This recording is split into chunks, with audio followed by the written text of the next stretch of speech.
Okay, back to the laws of kibbud av v'em. Okay, so the last thing we learned that the person is obligated to respect the father's wife, if it's the second wife, not your mother, or the mother's husband, as long as they're alive. And afterwards, it's also appropriate. In other words, it's not a chiyuv to do it after they die. While the mother or father is alive, you have a obligation, a chiyuv obligation to honor them out of respect to your mother. You have to respect her husband, and you have to respect the father's wife because of respecting for the father. Now, this we just started yesterday. Somebody asked the question. He's not here. You have to respect your older brother. Now the question is that only the oldest brother or anybody older than you? So there's two opinions in halacha. Some opinions say any brother older than you. In fact, there's interesting machlekes about a sister also. Whenever you have an older sister, is it only an older brother or an older sister? So the Birkei Yosef holds that he's very machmin in the dinam of kibbud av v'em, I see. But he holds that an older sister also. And according to certain opinions, anybody older than you have to respect. Now, even if it's a half-brother, by the way, or a half-sister from even though it's a half, you also have to have respect for them. Okay, next. You also have to have respect for a father-in-law and mother-in-law. We find in David HaMelech, even though Shaul HaMelech wanted to kill him, but Shaul HaMelech was his father-in-law. One of his wives is Michal Bas Shaul. So of David HaMelech, we find that he called him Avi, he gave him respect. So from there, the Gemara learns out you have to respect your father-in-law and mother-in-law also. Now, what happens if your parents don't like the in-laws? So your parents tell you tells their son or tells their daughter, I don't want you to go to your in-laws' house. So then the din is that you're not supposed to listen to them. You're not supposed to listen to the parents because you have an obligation to honor them, and they cannot tell you to do something against halacha. So therefore, you're not allowed to do it. Now, it's brought down that it's better, to minimize the amount of going. That's because, they don't want you to go. But halachically, you would be allowed to go. Now, when it comes to shidduchim, there's another level over here. Okay, now let me say one more thing with this.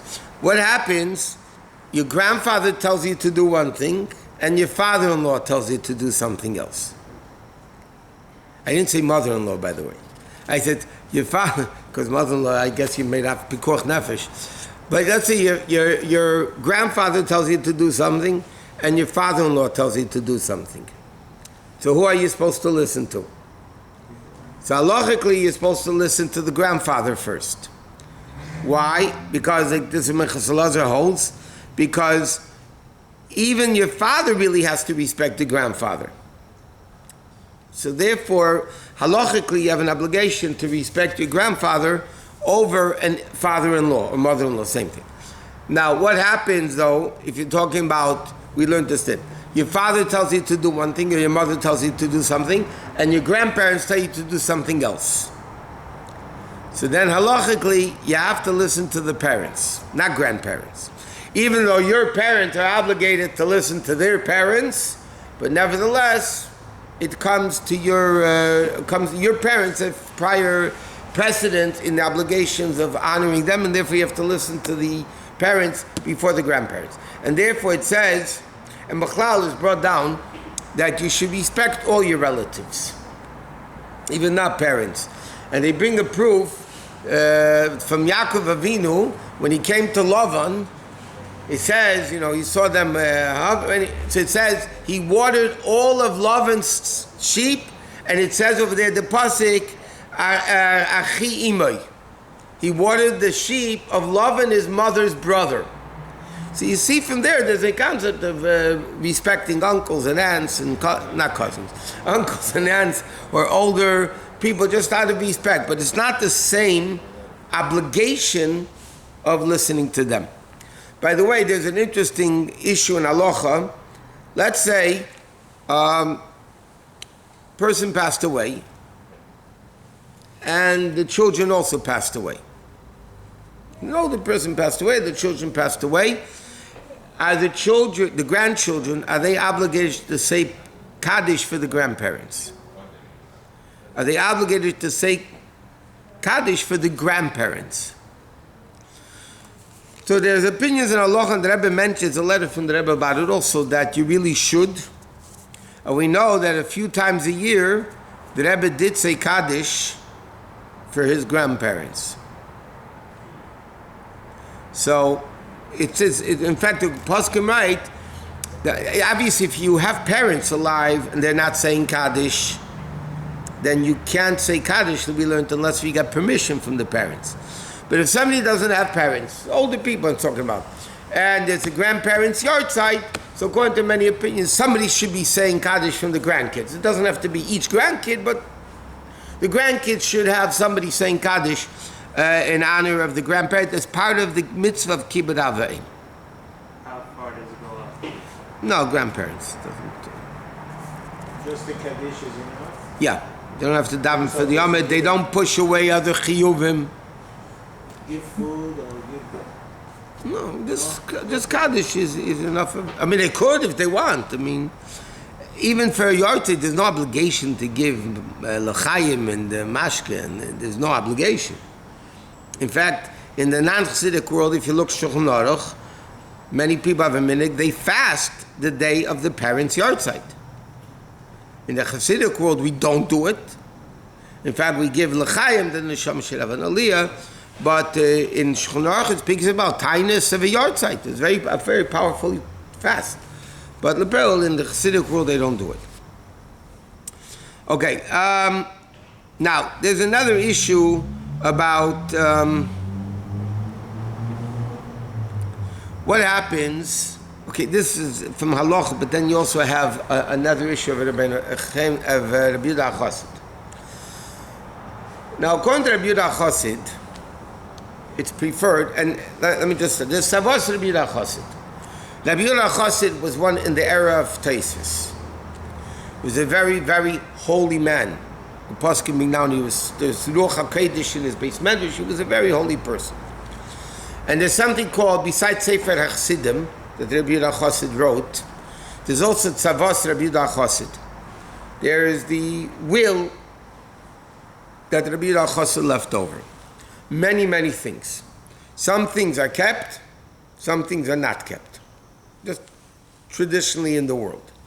Some poskim say he only left it over for his children, not for grandchildren or not for everybody else. For his children, his family left it over. I mean, there's a lot of things. Rabbi Yehuda Chassid, you don't polish shoes the day you go on a trip, and a lot of different. You don't take a haircut on Rosh Chodesh. It's dangerous. A lot of what? Cutting nails, I know we do on Friday for Rosh Chodesh, but what if Rosh Chodesh is Wednesday? Then you don't cut nails. What's interesting, the Alter Rebbe, when he speaks in Reish Samach about the Chonis of Shabbos, the Alter Rebbe says that the minig is you don't take a haircut on Rosh Chodesh even if it's Friday. Why? Because Rabbi Yehuda Chassid says sakana, it's dangerous, and therefore we don't do it. The Alter Rebbe does not bring down cutting nails. Even though Rabbi Yehuda Chassid, right next to each other, says you don't take a haircut in Rosh Chodesh, you don't cut nails in Rosh Chodesh. So there's a whole argument in the yeshivish, Chabad yeshivish world with Rabbanim and the Poskim. Is Alter Rebbe not bringing down nails? He means it doesn't apply to nails at all? Or on Friday it's different because you cut your nails every Friday, so it's a different din, and therefore, so many big Lubavitcher Rabbanim hold that Rosh Chodesh, Friday you could cut nails, not haircut. Anyway, I'm coming to it like this. Rabbi Yehuda Chassid writes that a son-in-law and a father-in-law should not have the same name. A mother-in-law and daughter-in-law should not have the same name. So what do you do? Wait a minute. Shoot him. No. And it's also brought down over there that the mechutanim, in other words, the father of the girl, the father of the boy, should not have the same name. Okay? So Lepoil, over there, it says that in Svarim, that explained Rabbi Yehuda Chassid, it explains that, let's say the mechutanim, one's a Levi, one's not, it doesn't matter. You can have a mechutan with the same name as me, but I'm a Levi, he's not, so it doesn't matter. Now, what happens if son-in-laws and father-in-laws, perspective, have the same name? So, from the Tzemach Tzedek, it brings down, the Rebbe brings down, there's a lot of letters printed in the Sichel, Halacha Minig, Shulchan Menachem. There's a lot of letters printed from the Rebbe based on the Tzemach Tzedek and others, that if they don't have the exact name, it doesn't matter. In fact, if somebody is Yosef Yitzchak and somebody is Yosef David, doesn't matter. It's only if all the names are exactly the same name. If one has the name Yosef and one has the name Yosef, then that's an issue. So what do? So the Rebbe holds that you add a name to one of them.